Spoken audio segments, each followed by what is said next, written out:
Hello friends, welcome to our channel.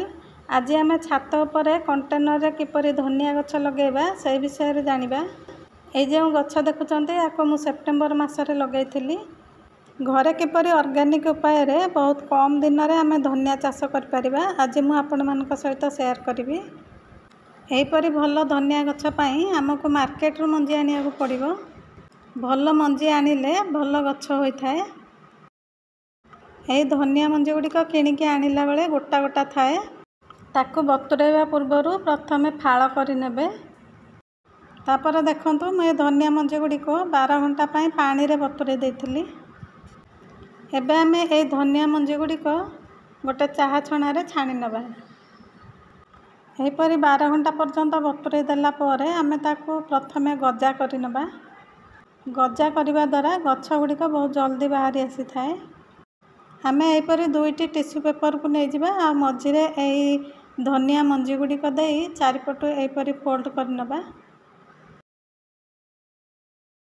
तापरे आमे एहीपरि जे कोनोसी डब्बा भितरे आको रखि दबा। मु एमती गोटे मिठा डब्बा को नैछि, आपण माने जे कोनोसी डब्बा को नहीं परिबे। तापरे एहीपरि पेपर रखी आमे तार कवर दे दबा। एबे आमे ए डब्बाटी को टेम्परेचर अधिका थिबो जे जगह रे आमे सही जगह रखि दबा। आ देखंतु मु आको गोटे कबोर्ड भितर रखि दउछि। एहीपरि आमे 3 दिन पर्यंत ए डब्बाटी को रखिबा। 3 दिन पर डब्बाटी को बाहर करि आनिबा। एबे चलंतु देखिबा मंजी गुड़िक गजा हेछि कि नाही। एबे देखंतु मंजी गुड़िकरू टिके टिके गजा हेइ आसीछि।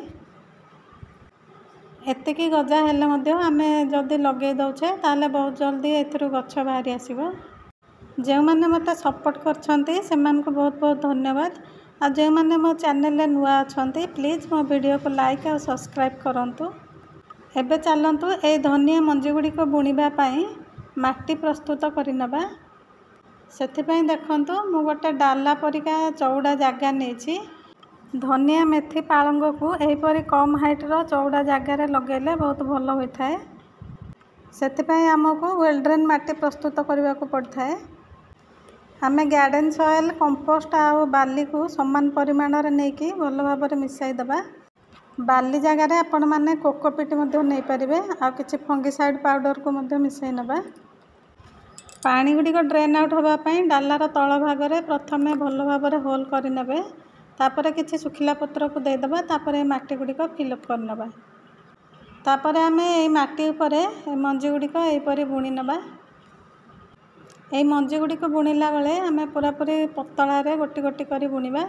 जदि कोनोसी जागा रे बहुत मंजी पड़ जाय थाए ताल ताको एहीपरि गोटी गोटी कर नबा।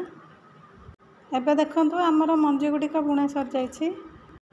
एबे जे माटी को आमे मिसई थिले सेही माटी रो अल्प मु रखिथिली। सेही माटी रो अल्प अल्प नै आमे एहीपरि कवर कर नबा। ए माटी को आमे कवर करला बेले बहुत मोटा रे आमे दबानी, पूरा पतला रे आमे कवर कर नबा। तापरे आमे जे कोनोसी स्प्रे बोतल सहायता रे पानी को स्प्रे करी करी देबा। जदि आपण मानक पाखरे एहीपरि स्प्रे बोतल नाही ताले आपण माने जे कोनोसी बोतल रे मध्ये 3-4टी कोणा कर नेबे आ एहीपरि स्प्रे करिकि दे परिबे। आको मु जेहेतु सेप्टेम्बर मासरे लगैथिली वर्षा मध्ये होउथला, सेथिपई माटी गुड़िक ओदा अच्छी, सेथिपई मु अल्प पानी स्प्रे करुछि। आपण माने जदि शीत दिन लगाउछंती ताले भल भाव रे पानी स्प्रे करनेबे। तापरे एहीपरि गोटे जरी कवर करिकि 2 दिन पई रखि देबे। 2 दिन परे देखंतु मंजीरु सब गुड़िक गछ होई जाइछि। एहीपरि धनिया मंजी को जदि आमे गजा करिकि बुणीबा ताले बहुत जल्दी एमती गछ पाई परिबा।